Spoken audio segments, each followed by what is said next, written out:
எல்லாருக்கும் வணக்கம் ஃப்ரெண்ட்ஸ். நம்ம கிளாஸ் 6 இயல் 6ல் மொழிக்கு முதலில் இறுதியில் வரும் எழுத்துக்கள் ஒரு லெசன் கொடுத்துருந்தாங்க இல்லையா, அதை நம்ம தனியாக பார்க்குறோன்னு சொல்லியிருந்தோம். இப்போ அதை பார்த்துடலாம்.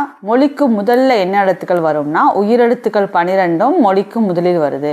அதாவது அ ஆ இ ஈ, அதுலேருந்து அ ஆ இ உ ஏ ஐ ஓ ஓ ஔ, இந்த 12ம் முதல்ல வந்துடுது. அடுத்து இந்த உயிர்மெய் எழுத்துக்களில் க ச த ந ப ம, இதில் வர இந்த வரிசையில் வர எல்லா உயிர்மெய் எழுத்துக்களுமே முதல்ல வந்துடுது. க க கி கி குக்கு, அதில் எல்லாமே வந்து சச்சா சிச்சி சுச்சு எல்லாமே இதெல்லாம் வந்து. ஆனால் இந்த ஞ ஞ ய வ, இதில் வந்து இந்த வரிசையில் சில எழுத்துக்கள் மட்டும்தான் சொல்லின் முதலில் வருதாமா. அதில் இந்த ஞா வரிசையில் ஞா மட்டும்தான் வருது.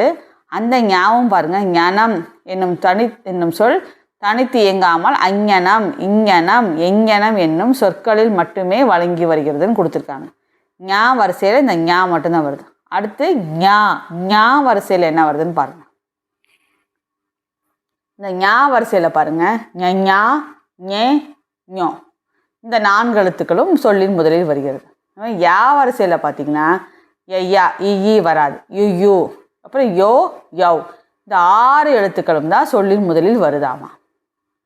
வா பார்த்தீங்கன்னா வவ்வா விவி ஊ வரல, வெவ்வே வை ஒவ்வொ வரல, இதில் 8 எழுத்துக்கள் வருது பார்த்துங்க. யா வரிசையில் 6 தான், வா வரிசையில் 8 எழுத்துக்கள் சொல்லின் முதலில் வருகிறது பார்த்துக்கணும், சரிங்களா? அவ்வளோதான். அடுத்து மொழிக்கு முதலில் வராத எழுத்துக்கள் எது முதல்ல வராது? புள்ளி வச்ச எழுத்தே நம்மளுக்கு சொற்களுக்கு முன்னாடி வராது. அப்போ மெய்யெழுத்துக்கள் 18ம் சொல்லின் முதலில் வராது. ஆயுத எழுத்துக்கள் சொல்லின் முதலில் வராது, சரிங்களா? அடுத்தது மொழிக்கு இறுதி எழுத்துக்கள். மொழியில் இறுதி எழுத்துக்கள் என்ன வரும்? உயிர்மெய் எழுத்துக்கள் 12ம் மெய்யுடன் இணைந்து உயிர்மெய்யாக மட்டுமே மொழியின் இறுதியில் வரும். அதாவது பாருங்க, இஞ்சு இன்னு இன்னு இம்மு ஈ எர்ற இல்லு இவ்வு இல்லு இல்லு இன்னு, இந்த ஆகிய மெய்யெழுத்துக்கள் 11ம் மொழியின் இறுதியில் வரும். இப்போ உயிர் எழுத்துக்கள் 12 மெய்யுடன் இணைந்து உயிர்மெய்யாக மட்டுமே மொழிக்கு இறுதியில் வரும். இப்போ இறுதியில் வர லெட்டர்ஸ் பார்த்துக்கணும். அடுத்தது பாருங்கள், மொழிக்கு இறுதியில் வராத எழுத்துக்கள். சொல்லின் இறுதியில் எது வராது? உயிரெழுத்து தனித்து வராது. உயிரெழுத்துக்கள் தனித்து வரவே வராது. அதே மாதிரி அளபடை எழுத்துக்கள் இடம்பெறும் போது உயிரெழுத்துக்கள் சொல்லின் இடையில், அதாவது இறுதியில் வரும். அளபடை எழுத்துக்கள் படிச்சுக்கோம்ல, உரநசை ஈ, உர நசை ஈன்னு முடியும். உரநசை ஈ இல்லைன்னா அப்புறம் இங்கே எழுதுன பாருங்க, உரநசை ஈ, இந்த மாதிரி ஈல முடியும் பாருங்க. இந்த மாதிரி நம்ம உயிரெழுத்துக்கள் வந்து அளபடை எழுத்துக்கள் வரும்போது அந்த இலக்கணங்களில் மட்டும்தான் இந்த உயிரெழுத்துக்கள் வந்து சொல்லின் இறுதியில் வரும். அப்புறம் இக்கு இங்கு இச்சு இட்டு இத்து இப்பு இரு ஆகிய 7 மெய்யெழுத்துக்களும் சொல்லின் இறுதியில் வராது. அதாவது முதல்ல வர்றது இங்கே வர முடியாதுல்ல, அந்த மாதிரி ஞாபகம் வச்சுக்கோங்க. இது சொல்லின் இறுதியில் வராது. அடுத்தது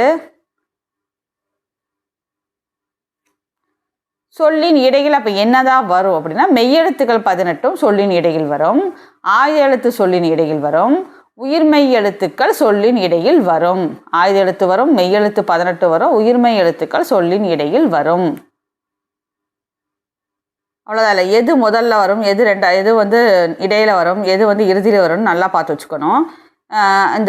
இந்த நம்பர்ஸ் கொஞ்சம் கவுண்டிங் ஞாபகம் வச்சுங்க. ஸோ மொழிக்கு முதல்ல வரதில் வந்து யா வரிசையில் 6 எழுத்துக்கள் வருது, வா வரிசையில் 8, யா வரிசையில் 6, வா வரிசையில் 8 வருது.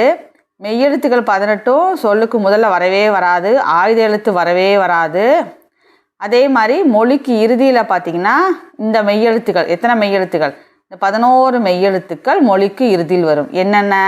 ஞா, அதான் இஞ்சு இன்னு இன்னு இம்மு ஈ இரு இல்லு இவ்வு இல்லு இல்லு இன்னு, இந்த 11 எழுத்துக்களும் மொழிக்கு இறுதியில் வருது. அதாவது லகரம் லகரம் லகரம் சொல்லுதுன்னா 3 இல்லு வந்துடுது, 2 இன்னும் வந்துடுது, இன்னும் வந்துடுது, இன்னும் வந்து 2 இன்னும் வந்துடுது, இந்து வந்துடுது, அப்புறம் இம்மு ஈ இரு, இது ஞாபகம் வச்சுக்கோங்க. அடுத்து இறுதியில் பார்த்திங்கன்னா உயிரெழுத்து வராது, ஆனால் எது வராது, அந்த இக்கு இங்கு இச்சு இட்டு இத்து இப்பு இரு அந்த 7 மெய்யெழுத்துக்களும் சொல்லின் இறுதியில் வராது. அளபடையில் மட்டும் உயிரெழுத்துக்கள் வந்து சொல்லின் இறுதியில் வரும். அவ்வளோதான். அடுத்த சாப்டர் அடுத்த வீடியோவில் பார்க்கலாம். தேங்க்ஸ் ஃபார் வாட்சிங்.